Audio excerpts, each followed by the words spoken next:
നമസ്കാരം ഫ്രണ്ട്സ്, ഞാൻ നിങ്ങളുടെ സനിൽ പെരുന്തോട്ടത്ത്. ഇന്ന് നമ്മൾ ഡിസ്കസ് ചെയ്യുന്നത് നിങ്ങളിൽ പലരും എന്നോട് പലപ്പോഴും ആവശ്യപ്പെടാറുണ്ട് SME IPOകൾ കൂടി വീഡിയോ ഇടണം എന്നൊക്കെ. പക്ഷേ മെയിൻ ബോർഡ് IPOകളുടെ തന്നെ തിരക്ക് നമുക്ക് ചെയ്യാനായിട്ട് സാധിക്കുന്നില്ല. അതോടൊപ്പം തന്നെ SME IPOകൾ നിരവധിയായിട്ട് വന്നുകൊണ്ടിരിക്കുന്നു.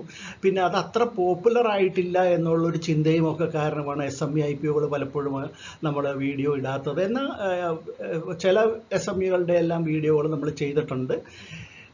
നമുക്കറിയാം, ഈ വർഷം ഒക്ടോബർ 15 വരെ നോക്കുകയാണെങ്കിൽ ഏകദേശം 159 SME IPOകളാണ് ഏകദേശം 5700 കോടി രൂപ ഇന്ത്യൻ വിപണിയിൽ നിന്ന് റേസ് ചെയ്തത്. അത് കഴിഞ്ഞ വർഷം വളരെ റെക്കോർഡായിരുന്നു.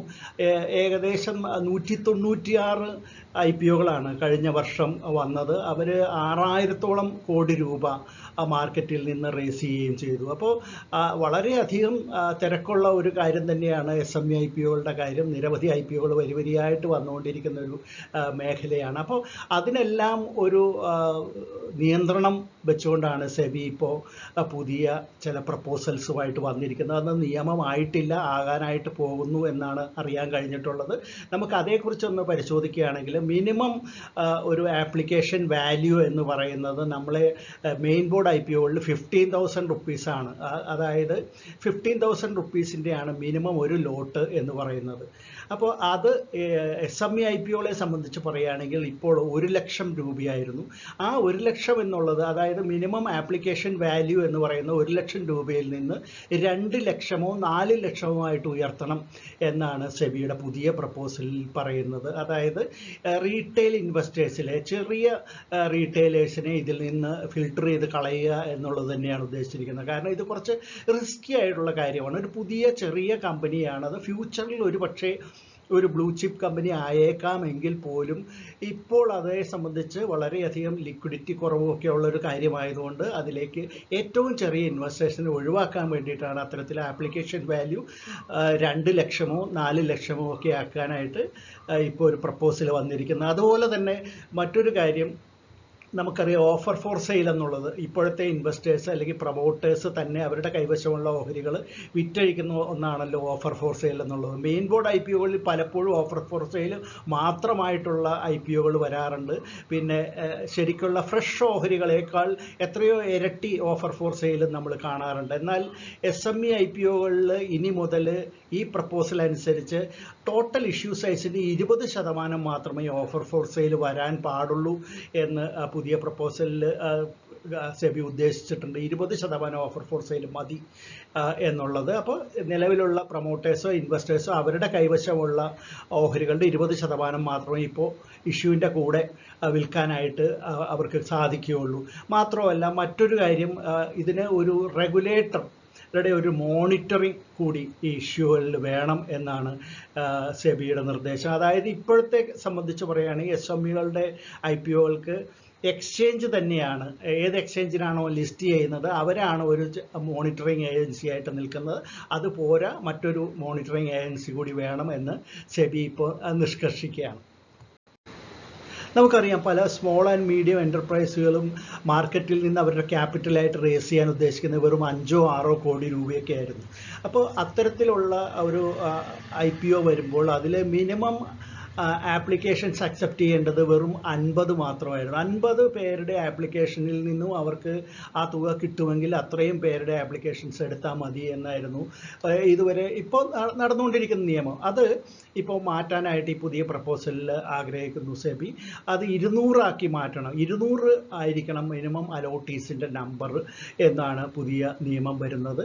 പിന്നെ മറ്റൊരു കാര്യം, ഈ പ്രൊമോട്ടേഴ്സ് കോൺട്രിബ്യൂഷൻ ഉണ്ടല്ലോ, മിനിമം പ്രൊമോട്ടർ കോൺട്രിബ്യൂഷൻ MPC എന്ന് പറയുന്നത്, പ്രൊമോട്ടേഴ്സിൻ്റെ കോൺട്രിബ്യൂഷൻസ് 3 വർഷം ലോക്കിംഗ് പീരീഡ് ഉണ്ടായിരുന്നു. അതിനി മുതൽ 5 വർഷമായിട്ട് പ്രൊമോട്ടേഴ്സിൻ്റെ കാര്യത്തിൽ 5 വർഷമായിട്ട് മാറാൻ പോവുകയാണ്. ആ 3 വർഷം എന്നുള്ളത് അത് 2 ഫേസായിട്ട് അവർക്കത് റിലീസ് ചെയ്ത് കൊടുക്കും. ആദ്യത്തേത് 1 വർഷം കഴിഞ്ഞിട്ടും രണ്ടാമത്തെ 50% 2 വർഷം കഴിഞ്ഞിട്ടും റിലീസ് ചെയ്യുന്ന രീതിയിലാണ് പുതിയ പ്രപ്പോസലിൽ പറഞ്ഞിട്ടുള്ളത്. ധാരാളമായിട്ട് സ്മോൾ ആൻഡ് മീഡിയം എൻ്റർപ്രൈസുകളിൽ ലിസ്റ്റിങ്ങിന് വേണ്ടിയിട്ട് സമീപിക്കുന്ന ഈ സാഹചര്യത്തിൽ ഈ ലിസ്റ്റിംഗ് ക്രൈറ്റീരിയ കുറച്ച് ടൈറ്റൻ ചെയ്യുന്നതിന് വേണ്ടിയിട്ട് ചില പ്രപ്പോസൽസ് സെബി മുന്നോട്ട് വയ്ക്കുന്നുണ്ട്. അതിലൊന്നാണ് മിനിമം ഇഷ്യൂ സൈസ് എന്നുള്ളത്. മിനിമം ഇഷ്യൂ സൈസ് ഇപ്പോൾ നിലവിലില്ല, എങ്കിലും ഇനിയുള്ള പ്രപ്പോസലിൽ പറഞ്ഞിരിക്കുന്നത് 10 കോടിയെങ്കിലും മിനിമമായിട്ട് ഇഷ്യൂ സൈസ് വേണം ഒരു കമ്പനിക്ക് എന്നുള്ളതാണ്. അത് മാത്രമല്ല, അത് 20 കോടിയാണെങ്കിൽ ഒരു മോണിറ്ററിംഗ് ഏജൻസി കൂടി വേണം, അതിൻ്റെ കാര്യങ്ങൾ മാനേജ് ചെയ്യുന്നതിനുള്ള മോണിറ്ററിംഗ് ഏജൻസി വേണമെന്ന് കൂടി സെബി ഇപ്പോൾ നിർദ്ദേശിക്കുന്നുണ്ട്.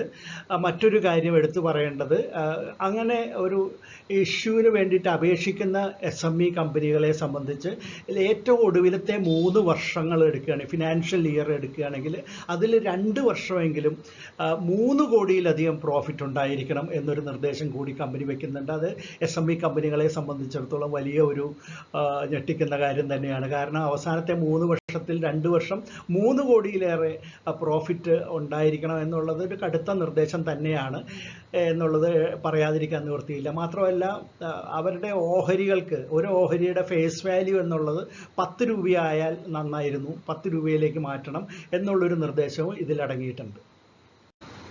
മാർക്കറ്റിൻ്റെ റെഗുലേറ്റർ എന്നുള്ള നിലയിൽ സെബി എടുക്കുന്ന നടപടികളെല്ലാം തന്നെ ഇൻവെസ്റ്റേഴ്സിന് വേണ്ടിയിട്ടായിരിക്കും. ഇൻവെസ്റ്റേഴ്സ് പോയിന്റ് ഓഫ് വ്യൂവിലൂടെ നോക്കിക്കൊണ്ടാണ് സെബി പല നിയമങ്ങളും നടപ്പിലാക്കുന്നത്. എന്നാൽ ഈ പ്രൊമോട്ടേഴ്സിനെ സംബന്ധിച്ചിടത്തോളം, കമ്പനികളുടെ ഇപ്പോഴത്തെ ഉടമസ്ഥരെ സംബന്ധിച്ച് പറയുകയാണെങ്കിൽ അവർക്ക് ബുദ്ധിമുട്ടുണ്ടാക്കുന്ന പലതും ഇതിൽ കണ്ടേക്കാം. അത്തരത്തിലൊന്ന് പറയുകയാണെങ്കിൽ, ഈ ഇഷ്യൂ വഴി ലഭിക്കുന്ന തുക, ഈ തുക അക്വിസിഷനുകൾക്കും അൺഐഡൻറ്റിഫൈഡ് ആയിട്ടുള്ള, അല്ലെങ്കിൽ ഈ പ്രോസ്പെക്ടസിൽ പറയാത്ത പുതിയ പല പ്രൊജക്റ്റുകൾക്ക് വേണ്ടിയിട്ടും ഉപയോഗിക്കുന്ന കാര്യം ഇനി മുതൽ നടക്കില്ല എന്നാണ് ഈ പ്രപ്പോസലിൽ പറഞ്ഞിട്ടുള്ളത്. അത് കമ്പനിയുടെ പ്രൊമോട്ടേഴ്സിനെ സംബന്ധിച്ചിടത്തോളം ബുദ്ധിമുട്ടുണ്ടാക്കുന്ന കാര്യമായിരിക്കാം. ഇനി മറ്റൊരു കാര്യം എന്നുള്ളത്, കമ്പനിയെ സംബന്ധിച്ച് കോർപ്പറേറ്റ് പർപ്പസിന് വേണ്ടിയിട്ട് ഉപയോഗിക്കുന്ന തുക, അത് ഇഷ്യൂ സൈസിൻ്റെ 10% മാത്രമായിരിക്കണം, അല്ലെങ്കിൽ 10 കോടിയിൽ ഇതിലേതാണോ ചെറുത് അത്രയുമാണ് ഉപയോഗിക്കേണ്ടത്, കോർപ്പറേറ്റ് ആവശ്യങ്ങൾക്ക് വേണ്ടി ഉപയോഗിക്കുന്ന തുക. ഇനി മറ്റൊരു കാര്യം, ഈ ഇഷ്യൂ വഴി റേസ് ചെയ്യുന്ന ഫണ്ട് പലപ്പോഴും കടബാധ്യതകൾ ഒഴിവാക്കുന്നതിന് വേണ്ടിയിട്ടെല്ലാം നമ്മൾ കണ്ടിട്ടുണ്ട്. എന്നാൽ ഇക്കാര്യത്തിൽ SMEകളെ സംബന്ധിച്ചിടത്തോളം പ്രൊമോട്ടേഴ്സിൻ്റെയോ അല്ലെങ്കിൽ റിലേറ്റഡ് ആയിട്ടുള്ള ആൾക്കാരുടെയോ കടബാധ്യതകൾ ഒഴിവാക്കുന്നതിന് വേണ്ടിയിട്ട് ഈ ഫണ്ട് ഉപയോഗിക്കാനായിട്ട് പാടില്ല എന്നാണ് പ്രപ്പോസലിൽ എടുത്തു പറഞ്ഞിട്ടുള്ളത്. പിന്നെ മറ്റൊരു കാര്യം, വർക്കിംഗ് ക്യാപിറ്റലായിട്ട് കമ്പനിയുടെ പ്രവർത്തന മൂലധനം 5 കോടിയിൽ കൂടുതലുണ്ടെങ്കിൽ ഒരു അതിനെ സംബന്ധിച്ചിടത്തോളം ഓഡിറ്ററുടെ റിപ്പോർട്ട് എല്ലാ അർദ്ധവാർഷികമായിട്ടും സബ്മിറ്റ് ചെയ്യണം എന്ന് പറഞ്ഞിട്ടുണ്ട്. വർക്കിംഗ് ക്യാപിറ്റൽ 5 കോടിയിലധികം ഉണ്ടെങ്കിൽ ഓഡിറ്റേഴ്സ് റിപ്പോർട്ട് ഇക്കാര്യത്തിൽ ഈ ഫണ്ട് എങ്ങനെ ചെലവാക്കുന്നു എന്ന് കൃത്യമായിട്ടുള്ള രൂപരേഖ ലഭിക്കുന്നതിന് വേണ്ടിയിട്ടാണ് അങ്ങനെ ഒരു നിയമം നടപ്പിലാക്കുന്നതെന്ന്. മാത്രമല്ല, പലപ്പോഴും ഈ മർച്ചൻ്റ് ബാങ്കേഴ്സിന് കൊടുക്കുന്ന, ഇഷ്യൂ സമയത്ത് മർച്ചൻ്റ് ബാങ്കേഴ്സിന് കൊടുക്കുന്ന ഫീസ് എത്രയാണെന്ന് പലപ്പോഴും നമ്മൾ അറിയാറില്ല. അത് ഇനി മുതൽ അത് പ്രസിദ്ധീകരിക്കണം, അതുകൂടി പബ്ലിക് അറിയണം എന്ന് സെബി നിർദ്ദേശിക്കുന്നുണ്ട്. പിന്നെ മറ്റൊരു കാര്യം, ഈ റെഡ് ഹെറിംഗ് പ്രോസ്പെക്ടസ് ഉണ്ടല്ലോ, ഡ്രാഫ്റ്റ് ആയിട്ടുള്ള ഈ പ്രോസ്പെക്ടസും അവർ സബ്മിറ്റ് ചെയ്ത് കഴിഞ്ഞാൽ 21 ദിവസത്തിനകം തന്നെ പബ്ലിഷ് ചെയ്യണം, അത് പബ്ലിക് ഡൊമൈനിൽ വരണം എന്നുകൂടി സെബി ഇപ്പോൾ ഈ പ്രപ്പോസലിൽ പറഞ്ഞിട്ടുണ്ട്. കഴിഞ്ഞ വർഷം 100% ഓഫർ ഫോർ സെയിലായിട്ട് 2 SME ഇഷ്യൂകളാണ് രംഗത്ത് വന്നത്. ഈ വർഷം ഇതുവരെ ഒരു SME കമ്പനിയും 100% ഓഫർ ഫോർ സെയിൽ എന്ന് പറഞ്ഞ് രംഗത്തേക്ക് വന്നു.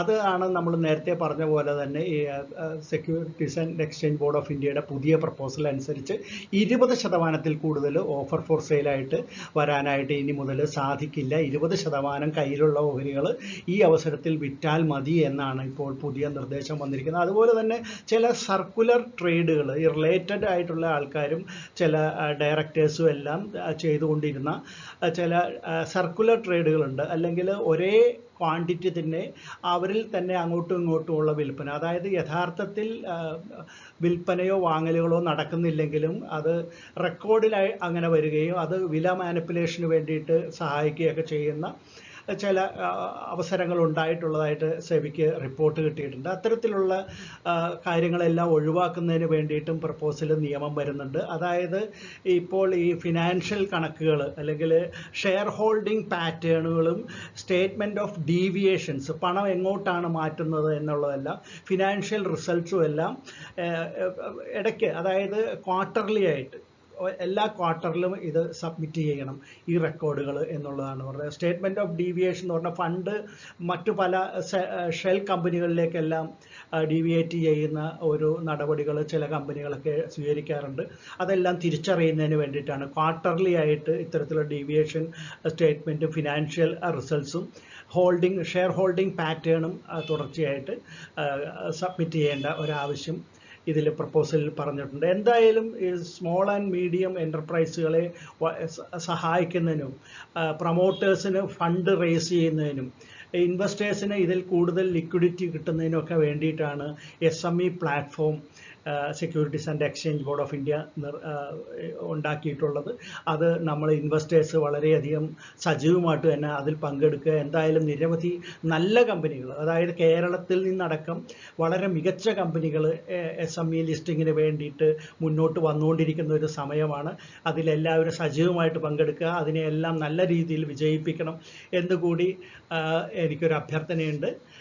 അതുകൊണ്ട് നമുക്ക് ഇനി മറ്റൊരു വിശേഷമായിട്ട് ഉടൻ തന്നെ കാണാം. അതുവരെ നന്ദി, നമസ്കാരം, ബൈ.